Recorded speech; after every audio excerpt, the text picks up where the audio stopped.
ప్రతిపక్షం అనేటువంటిది ఎంత తక్కువ మాట్లాడితే అంత బెటర్ మనకి రాష్ట్రంలో. వాళ్ళకి తమ గురించి ఆలోచన తప్ప సమాజం గురించి, ప్రజల అభివృద్ధి గురించి వాళ్ళకి ఏ రోజు మాట్లాడేటువంటి పరిస్థితి లేదు. పరిశ్రమల గురించి మాట్లాడరు, పరిశ్రమల్ని తరిమేస్తారు.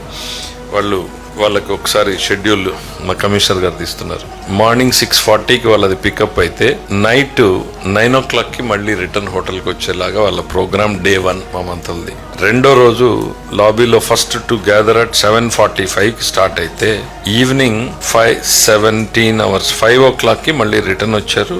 మళ్ళీ they continued till next day మళ్ళీ 9:30కి స్టార్ట్ అయిపోతే నైట్ 8 వరకు ప్రోగ్రామ్ నడిచింది. నెక్స్ట్ డే 9కి మొదలైతే మళ్ళీ సేమ్ థింగ్ ఈవినింగ్ 6 దాకా నడిచింది. ఇక్కడ కూడా మీరు వీడియోలు కూడా చూస్తూ ఉన్నట్టు కదా, స్కూల్లో పిల్లలు కూర్చుని వాళ్ళు ఇచ్చే ప్రజెంటేషన్లు. ఇట్ వాజ్ జనరల్ గా అడిగితే మంత్రులు చాలా మంది చెప్పింది first 5 days was very interesting and చాలా లెర్నింగ్స్ ఉన్నాయి అనేటువంటిది. సో ప్రతిపక్షం గురించి జగన్మోహన్ రెడ్డి గారు ఏదైనా మాట్లాడితే విధ్వంసం గురించి ట్రైనింగ్ ఎవరన్నా ఇస్తాడు, అల్-ఖైదా ఇస్తుంది అని అంటే అక్కడ పోయి ట్రైనింగ్ ఇస్తాడు ఆయన, లేకపోతే అది ఎక్కడ మెక్సికోలో అన్నీ చూసాం కదా సార్. సో అట్లాంటి వాళ్ళ దగ్గర ట్రైనింగ్ పంపిస్తాడు. చంద్రబాబు గారికి ఆయనకి తేడా అదే.